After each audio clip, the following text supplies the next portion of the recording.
Hello दोस्तों, this is Manish Saini. तो आज हम बात करेंगे यहाँ पर प्रमुख ऑपरेशन और कार्यक्रम का पार्ट सेकंड है।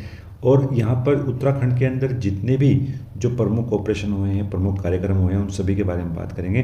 चैनल पर अगर आप नए हैं तो प्लीज़ सब्सक्राइब करें, अपने दोस्तों के साथ शेयर करें। पहला जो प्रश्न हमारे पास यहाँ पर कि उत्तराखंड में शुरू किए गए तेरे मेरे सपने अभियान का मुख्य उद्देश्य क्या है।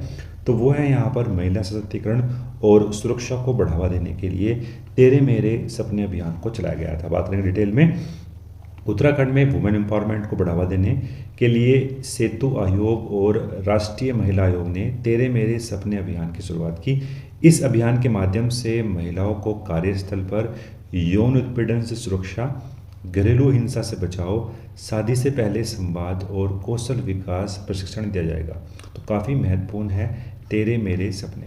ठीक है, बात करेंगे डिटेल में। अगर हम यहाँ पर इस सहमति पत्र पर हस्ताक्षर किए हैं राष्ट्रीय महिला आयोग के अध्यक्ष विजय टाटकर और सेतु आयोग के उपाध्यक्ष राजशेखर जोशी। ठीक है, जो सेतु आयोग होता है, जो इसके अध्यक्ष कौन होंगे, तो इसके जो अध्यक्ष होते हैं वो पदेन मुख्यमंत्री होते हैं, यानी पुष्कर सिंह धामी जी कौन है, इसके अध्यक्ष हैं। ठीक है, महिलाओं को अधिकार के प्रति यहाँ पर जागरूकता प्रदान करनी है। कार्यस्थल पर protection of women from sexual harassment के बारे में जानकारी प्रोवाइड करनी है। घरेलू हिंसा को रोकने और युवा महिलाओं को मानसिक रूप से सशक्त बनाने का प्रयास यहाँ पर किया गया है। इन सभी का प्रयास यहाँ पर यही होगा कि राज्य में जो लैंगिक समानता है और महिला गरिमा को मजबूती देने के लिए यह अहम कदम उठाया गया था। नेक्स्ट हमारे पास यहाँ पर कि उत्तराखंड पुलिस द्वारा शुरू किया गया ऑपरेशन प्रहार का संबंध किससे है। तो वो है यहाँ पर कि अपराधियों पर शिकंजा कसकर उनकी गिरफ्तारी करना यहाँ पर ऑपरेशन प्रहार का मुख्य उद्देश्य था। तो बात करेंगे यहाँ पर ऑपरेशन प्रहार है, वहाँ पर जो शिकंजा कसा गया है उत्तराखंड पुलिस के माध्यम से, जो जमीनी धोखाधड़ी से जुड़े माफिया हैं वहाँ पर, ड्रग्स माफिया हैं वहाँ पर, और अन्य मामलों में जो फरार अपराधी हैं उनकी गिरफ्तारी यहाँ पर की जाएगी।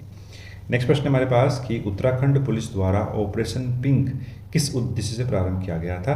तो वो किया गया था प्रारंभ किस उद्देश्य से, यानी महिलाओं के खिलाफ बढ़ते अपराधों को रोकने के लिए ऑपरेशन पिंक चलाया गया था उत्तराखंड पुलिस के माध्यम से। नेक्स्ट हमारे पास यहाँ पर ऑपरेशन स्माइल।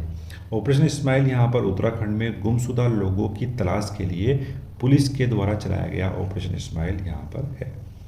आदर्श संस्कृत ग्राम कार्यक्रम उत्तराखंड सरकार की एक अभिनव पहल है। इसके माध्यम से हर जिले में एक गांव को संस्कृत गांव और संस्कृति का केंद्र बनाने का प्रयास किया जाएगा, और उत्तराखंड के संस्कृत शिक्षा मंत्रालय के माध्यम से यह प्रयास किया गया है। यहाँ पर जो आर्थिक सहयोग दिया है वो सेंट्रल संस्कृत यूनिवर्सिटी दिल्ली द्वारा दिया जाएगा, और जो तकनीकी सहयोग है वो आईआईटी रुड़की के साथ मिलकर एक एआई आधारित परियोजना चलाई गई है, जहाँ पर LLM यानी लार्ज लैंग्वेज मॉडल के माध्यम से संस्कृत ग्रंथों को डिजिटल संग्रह यहाँ पर किया जाएगा। तो काफ़ी महत्वपूर्ण था।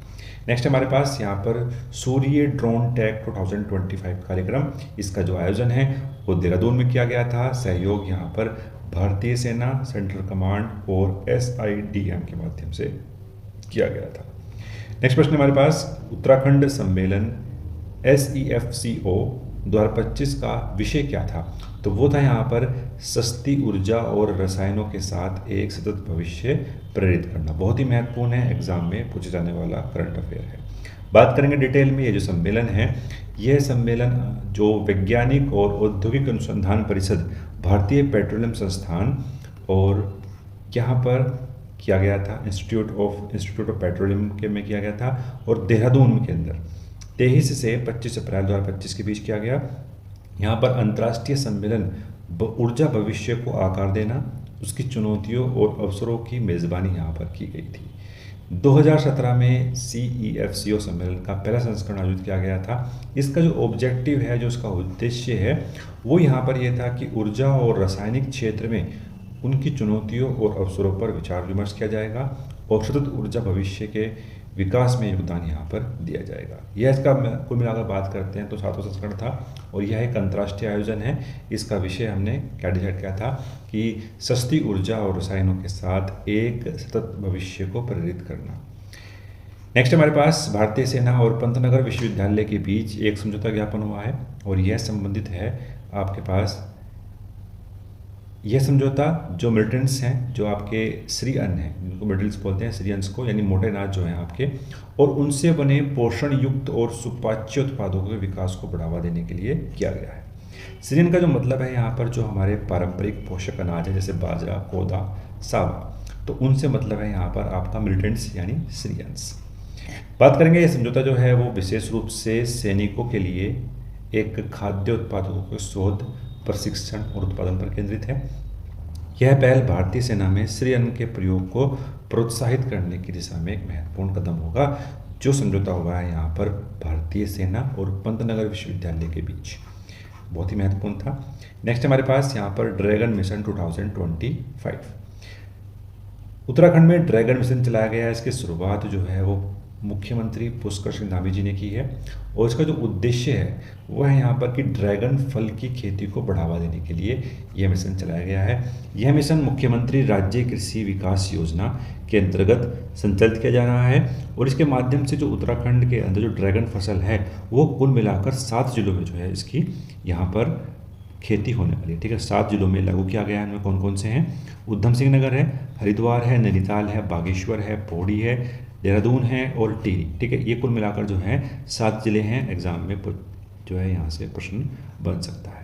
ठीक है, कुल मिलाकर जो लागत आई है वो 8 लाख रुपए यहाँ पर है, और 80% जो राज्य सरकार द्वारा अनुमोदन यहाँ पर दिया जाएगा। ठीक है, इस योजना का जो मुख्य ध्यान है वो पारंपरिक खेती, बागवानी फसलों पर केंद्रित है, और इस मिशन के माध्यम से उत्तराखंड राज्य कृषि विकास योजना के अंतर्गत यहाँ पर ये जो खेती है वो अप्रैल 2025 से प्रारंभ होकर 28 तक जो है वो जारी रहने वाली है। तो बहुत ही महत्वपूर्ण है करंट अफेयर, तो एग्जाम में यहाँ से प्रश्न बनने की संभावनाएं हैं। नेक्स्ट हमारे पास कि उत्तराखंड में शीतला खेत मॉडल क्यों अपनाया जा रहा है, वो संबंधित है हमारे पास यहाँ पर वनाग्नि से। ठीक है, वनाग्नि पर प्रभावी नियंत्रण पाने के लिए उत्तराखंड में शीतला खेत मॉडल अपनाया गया है। बहुत ही महत्वपूर्ण है आपके पीटी के लिए भी और मेंस के लिए भी। ठीक है, उत्तराखंड में वनाग्नि से निपटने के लिए शीतला खेत मॉडल को अपनाया गया है, और ये जो है शीतला खेत मॉडल का एक आदर्श मॉडल यहाँ पर बनाया गया है वनाग्नि पर प्रभावी नियंत्रण के लिए। ठीक है, वन विभाग अब अल्मोड़ा के शीतला खेत मॉडल पर काम कर रहा है, ताकि शीतला खेत की तरह ही बाकी खेतों में, बाकी क्षेत्रों में भी जो वनाग्नि की घटनाएं हैं उनको कम किया जा सके। इसके लिए वन विभाग ने अपने कर्मचारियों को यहाँ पर इस मॉडल का अध्ययन करने का निर्देश दिया है। ठीक है, अगर मैं बात करता हूँ डिटेल में, जो अल्मोड़ा ज़िले में जो शीतला खेत है, यहाँ पर जंगलों में लगने वाली आग की घटनाओं को कम करने के लिए एक नया तरीका यहाँ पर इन्होंने डेवलप किया है, और इसको नाम दिया है शीतला खेत मॉडल। ठीक है, जिला प्रशासन ने हर वर्ष 1 अप्रैल को ओण दिवस मनाने की घोषणा भी यहाँ पर की गई है। तो जो आपका ओण दिवस है वो 1 अप्रैल में यहाँ पर बनाया जाएगा। तो बहुत ही महत्वपूर्ण है करंट अफेयर आपके एग्जाम के लिए।